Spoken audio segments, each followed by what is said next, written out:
Hey, salut à tous, bienvenue sur la chaîne de STRC Custom. Aujourd'hui, petite vidéo sur tous les petits tips, trucs et astuces si tu veux améliorer ou faire durer ton modèle SR5 de chez SkyRC. Allez, à tout de suite.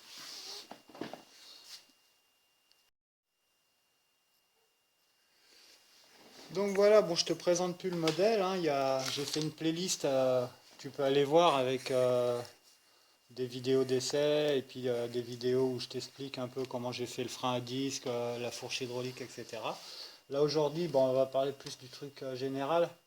Donc pour moi, les trois principaux défauts que ce modèle a, bon, déjà, faut dire ce qui est, c'est quand même un très bon modèle, hein. Tu t'amuses bien avec ça, c'est très ludique. Maintenant, moi, les trois défauts, les plus gros défauts que j'ai trouvés, c'est la suspension de la fourche. C'est deux gros ressorts qui sont pour moi trop forts par rapport au modèle. Ensuite, il y a la transmission. Donc, il n'y a pas beaucoup de roue libre. Parce que comme on peut voir, le pignon d'origine, bah, la taille des dents, elle est pas super. Et ça a tendance à couiner. Un autre souci aussi, c'est que la couronne, la goupille qui est dans l'axe qui tient la couronne, et ben, l'empreinte qu'il y a dans la couronne, il y a du jeu. Donc tout le temps que tu restes accéléré, ça se cale, mais quand tu es sur des vitesses modérées, bah, ça a tendance à claquer, tu entends un clac, clac, de temps en temps, tu as un léger claquement, donc ça vient de là. Donc bon, bah ça, faut y remédier en mettant soit un petit peu de colle à chaud dedans, dans l'empreinte avant de rentrer l'axe et la goupille. Moi, ce que j'ai fait, j'ai mis un petit peu de scotch aluminium et voilà, ça le fait plus. Et pour le pignon, bah, j'ai gardé le même étagement, hein. J'ai juste mis un pignon en laiton allégé, tu vois, il est légèrement alésé à l'intérieur. Et là, on peut voir que déjà, au niveau de la roue libre, oula, au niveau de la roue libre, c'est vraiment mieux, quoi. Voilà. Ensuite, pour la transmission, c'est à peu près tout ce qu'il faut faire. Bon, après, contrôler ta roue libre et puis bon, à l'avant, bon, bah, les deux vis qui tiennent les pontées de fourche, là, enfin pas les pontées, mais l'axe. Il faut bien faire attention qu'elle soit bien serrée, sinon tu peux avoir du jeu. Et sinon, pour la transmission, c'est à peu près tout. Il y a une autre petite subtilité aussi, c'est que le gyroscope qui est à l'intérieur de la roue, il est alimenté, tu vois, par deux barrettes en laiton aussi, hein, qui parcourent chaque bras et ça vient donner l'électricité grâce à des petites bagues en bronze. Et ça, d'origine, c'est pas collé.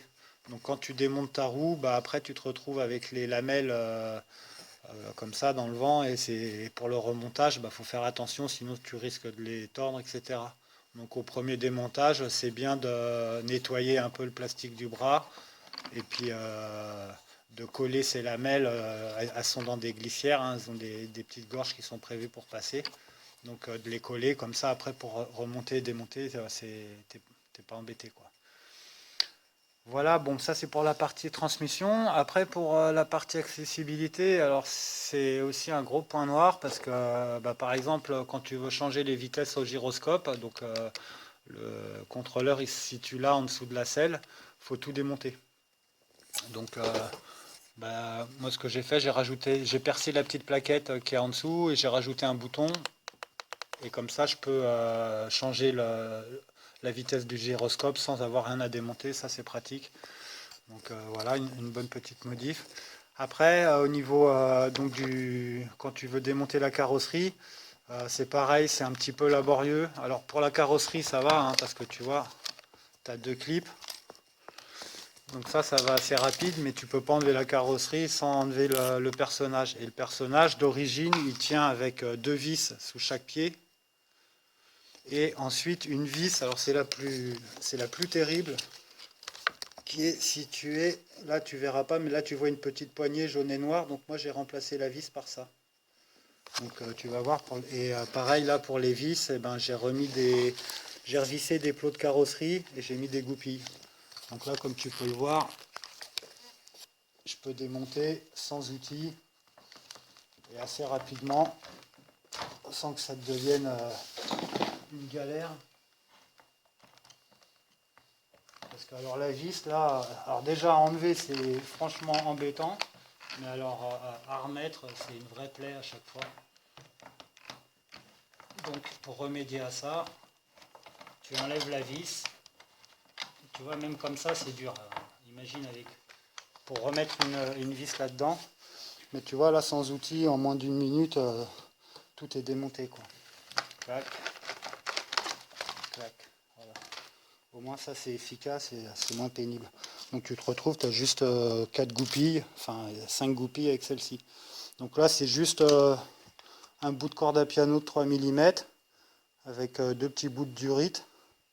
Ça rentre en force, tu vois. Et ça tient bien le personnage et c'est pareil à enlever et à remettre. C'est beaucoup plus simple que la vis, quoi, surtout qu'il n'y a pas de filetage, donc ça glisse bien. Voilà, donc ça c'est pour l'accessibilité. Bon, je te montre vite fait, tu vois, la petite bidouille. Donc j'ai repercé, puis j'ai mis un bouton, c'est un bouton qui était sur une radio, un truc comme ça, tu vois. Et du coup, bon, c'est pas étanche au Karcher, mais si tu fais bien le trou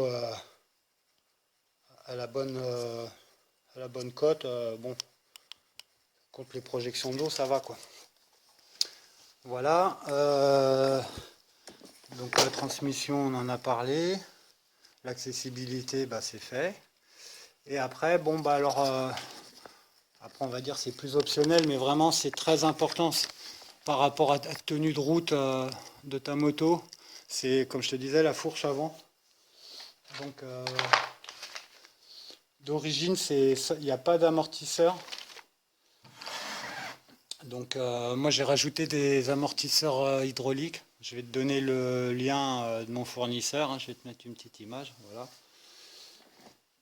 Donc tu vois, hein, c'est pas très cher. Et après, vu que ces amortisseurs ils sont à ressort interne, je les ai enlevés. J'ai recommandé donc des ressorts de différentes duretés. Donc ce qui fait la dureté, c'est le diamètre de la spire, hein. Donc les jeux d'origine ils sont à 1 mm.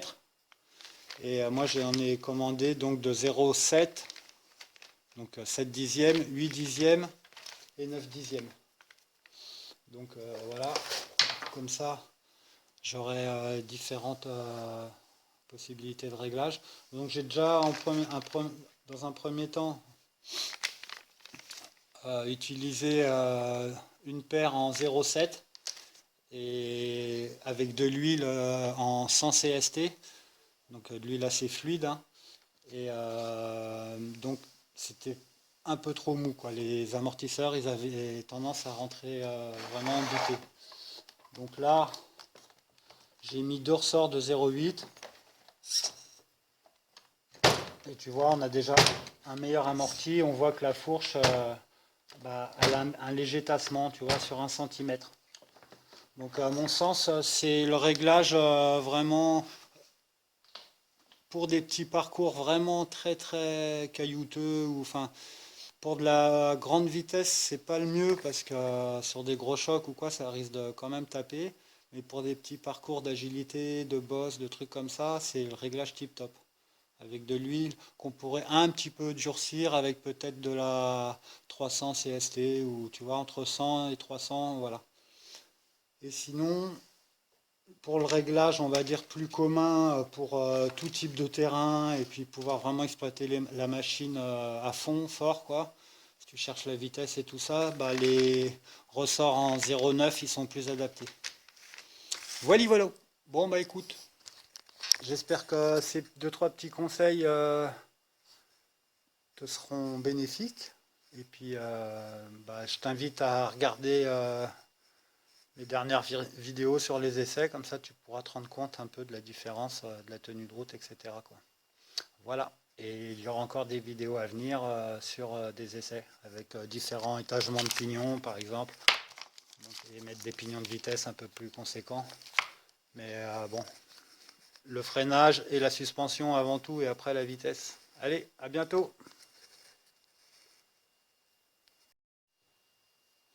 Hé hé, t'es resté jusque là. Bon, alors tu mérites un petit tips de plus. Alors, les faux pots d'échappement, comme tu vois de chaque côté, bon, c'est pour le look, c'est des tubes, des piquets de tente hein, que j'ai coupés et qui sont fixés avec les vis d'origine et riftés. De l'autre côté, tu vois, il y a des petits rivets, deux petits rivets de chaque côté. Mais ça a quand même une utilité, c'est-à-dire que bah, la moto, le moteur, il est quand même assez puissant, hein, c'est un 3300 kV, il me semble, avec un contrôleur de 60 ampères et les wheelings, ils arrivent vite, hein. Et donc ce qui se passe, c'est qu'on vient taper la barre derrière et elle se retrouve comme ça, tu vois. Tu arrives à tordre la barre et la carrosserie par la même occasion jusqu'à un angle comme ça, hein, ça te fait une queue de canard derrière. Donc en mettant ça, bah là tu vois, regarde, j'ai pris des chocs, ça a légèrement cintré le- la cornière, mais ça, ça a bien amorti et enfin voilà, ça rigidifie. Après, je peux encore faire une accroche, tu vois, avec une petite plaquette en alu pour solidariser avec les cordes à piano. Mais déjà, rien que comme ça t'épargne la carrosserie puis de tordre ce truc-là qui, à la fin, risque de casser, quoi. Voilà. Allez, ciao, bye. Merci d'avoir suivi la vidéo et à très bientôt.